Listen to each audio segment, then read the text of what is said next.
Salut, c'est Doc, bienvenue dans ce nouveau décor pour une critique de artbook. Alors aujourd'hui il ne s'agit pas d'un artbook en tant que tel, mais plutôt d'une sorte de bible sur le film justement SOS Fantôme, sur le film Ghostbusters. Ceci est la version américaine, la version anglaise qui s'appelle Ghostbusters The Ultimate Visual History. Ce livre va aussi bientôt sortir normalement au mois de aux alentours du 10 novembre en français. Et que dire de ce bouquin sinon que c'est un véritable plaisir. Alors pour la petite histoire, j'ai ce bouquin depuis un bout de temps, je dois l'avoir au moins depuis 2-3 semaines. Je l'ai vraiment adoré et je voulais faire vraiment une vidéo qui lui rende hommage. Et comme à côté de chez moi, à peu près à 500 mètres, il y a eu la Comic Con dernièrement et il y a eu la Ecto One qui était présente, je me suis dit je vais faire la critique de ce bouquin juste devant, juste à côté de la Ecto One. Ça va être vraiment génial, ça va être super. Sauf qu'il y a eu deux problèmes. Premièrement, elle n'était pas placée à même endroit que l'année dernière, c'est-à-dire qu'elle était placée carrément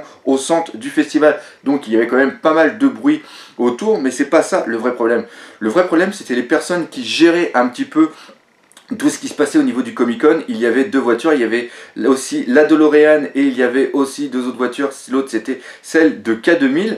Et quand j'ai voulu proposer de faire seulement des petites photos ou alors parler 5 minutes de ce livre, ces mecs n'ont rien compris au projet entre guillemets fan que je voulais mettre en place, et eux ils n'ont vu seulement que le côté pécunier de la chose et ils m'ont bien fait chier. Donc moi aussi je les ai bien fait chier, j'aurais presque craché à la gueule. Oui, le doc quand il est pas content, eh bien il est pas content. Tout ça pour dire que même si j'ai pas pu vous faire la critique de ce livre à côté de l'Ecto One, eh bien je vais le faire ici bien au chaud chez moi, et je vous promets, ce livre il envoie du lourd.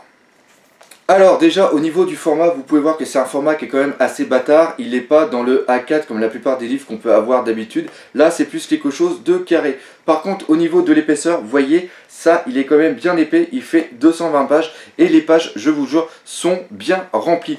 Alors pour le prix est aux alentours de 45-50 € pour la version anglaise. Mais la version française, merci Hugging et Munning, est un peu moins chère. Vous pouvez la choper à 30-35 € en fonction des magasins quand ils font certaines réductions. Ce livre est une véritable bible, c'est vraiment excellent, on trouve plein de choses dedans. Et comme je l'ai dit, ce n'est pas un artbook parce que ce n'est pas seulement que sur les illustrations, ce n'est pas un making of car ce n'est pas seulement que sur les livres, mais c'est vraiment sur toute la licence Ghostbusters qu'on peut trouver à travers le temps, que ce soit les films, les séries dessins animés, les comics, les jeux vidéo ou encore les jouets. Ça on verra en détail de toute façon dans cette critique de ce bouquin. Et surtout le gros plus, c'est qu'à l'intérieur on a plein de petits bonus qui sont vraiment excellents. Pour ceux qui connaissent, on avait déjà vu ça par exemple dans le livre sur la licence Terminator, où on avait par exemple la photo de Sarah Connor, ou encore pour le film avec les robots qui se combattent contre des monstres. Putain quel con, j'arrive plus à m'en souvenir. Putain, et là j'ai vraiment un trou, c'est carrément dingue. Oui, tout le monde a un trou, ça je m'en doute, mais là j'ai un trou de mémoire. Putain, c'est quoi? Pacific Rim, ouais. Voilà, comme par exemple Pacific Rim, qui était vraiment un très bon bouquin, qui avait été aussi traduit par Hugging et Munning, où à l'intérieur on avait plein de petits crayonnés, on avait plein de petits trucs qui se détachaient. Justement, on avait des plans de robots, les plans des monstres, etc. Bref, une bonne petite surprise, et on va voir ça en détail.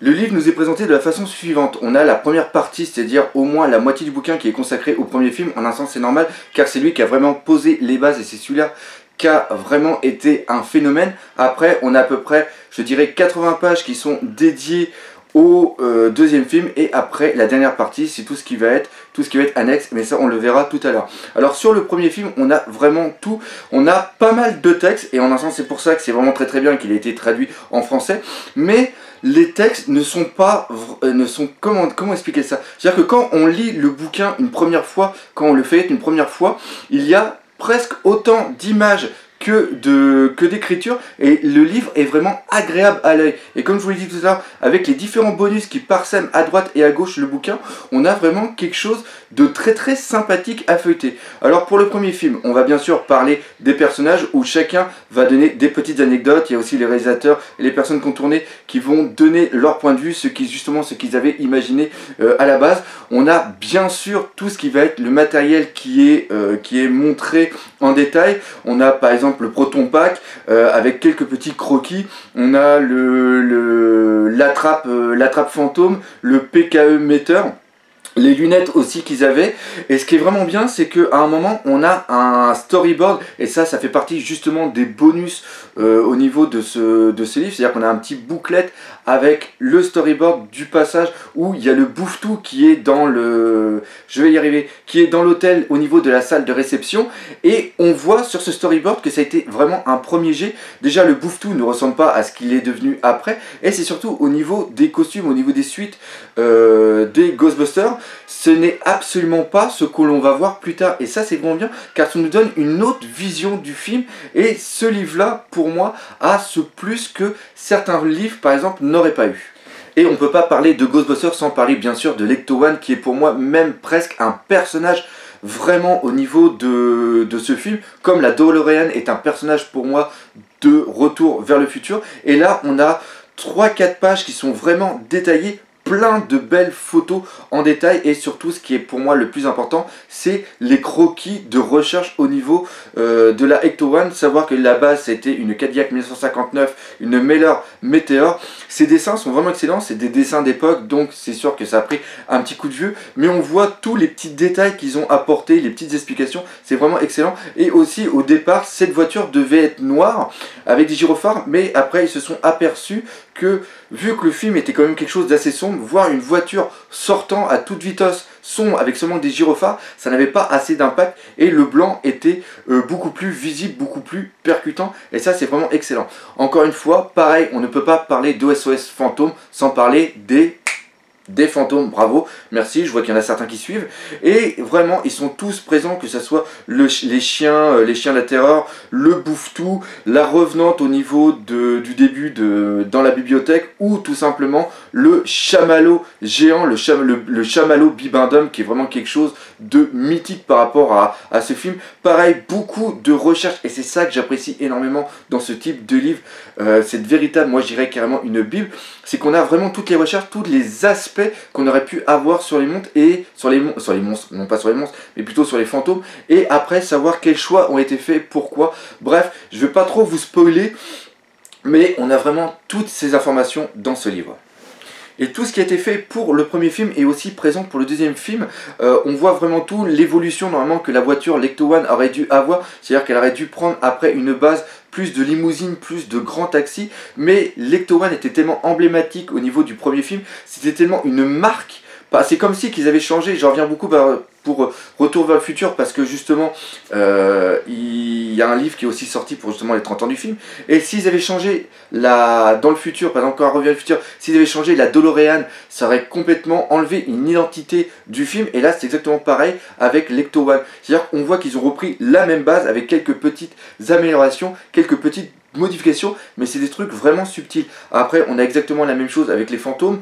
Nous avons par exemple l'explication des deux, la recherche pour les deux frères au niveau du palais de justice, ou même ne serait-ce que le méchant emblématique du film qui est Vigor. J'ai vraiment eu beaucoup de plaisir encore une fois je vous le dis, à lire ce livre. Le passage avec la statue de la liberté, voir le mec qui était déguisé et qui fait justement le passage. On a aussi le lanceur de slime avec encore une fois les bonus qui sont vraiment présents. Là on a une feuille plastique transparente qui vient justement marquer les détails et les modifications qu'il y a eu par rapport au référencement principal tel que devait être normalement le lanceur de slime. Bref, ce livre est vraiment un plaisir. J'ai vraiment tripé, j'ai vraiment eu beaucoup de plaisir à le lire, et c'est pour ça moi que je veux le conseiller.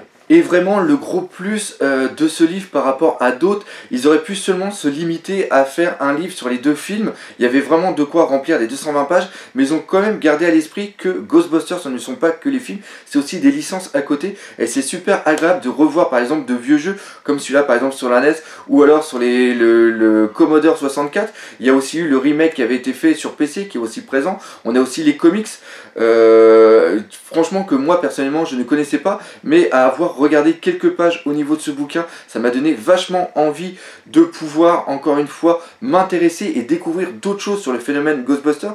Il y a aussi eu le dessin animé, celui-là de 89, où on a aussi en petit bonus une sorte de petit cellulo avec un personnage, et on a aussi des extraits du dessin animé de 1997, et bien sûr on ne peut pas aller outre le fait de faire un livre sans Ghostbusters, sans parler des jouets qui ont vraiment marqué notre enfance. Il y avait eu les jouets pour Musclor, et je me rappelle aussi qu'il y avait eu les jouets pour Ghostbusters. Je sais que ma mère m'avait complètement engueulé quand j'avais acheté ça, parce qu'il y avait une sorte de slime vert, elle avait peur que ça colle sur les meubles ou quoi que ce soit, puis quand on les mettait dans les monstres, qu'on appuyait dessus, puis que ça dégoulinait sur les personnages.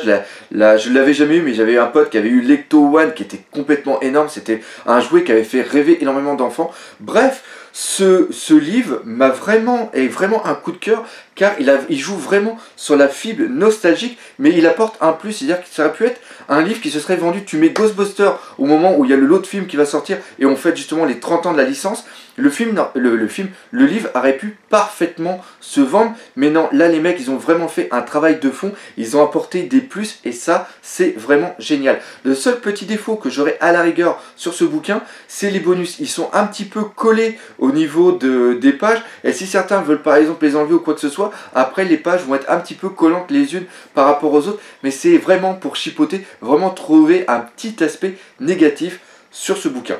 Donc voilà, j'espère que vous aurez bien apprécié cette critique, j'espère que je vous ai donné envie d'acheter ou au moins de lire ce bouquin. J'essaie de rendre ces critiques de livres un peu plus vivantes. N'hésitez pas à me laisser dans les commentaires vous ressentir, dire ce que vous en pensez et qu'est-ce que je pourrais faire par exemple pour améliorer mes vidéos. Donc voilà, moi je vous dis que ça me fait super plaisir de reprendre ces critiques de bouquins. Là maintenant, moi je vais partir chercher d'autres bouquins et nous, on se dit à la prochaine. Allez, salut!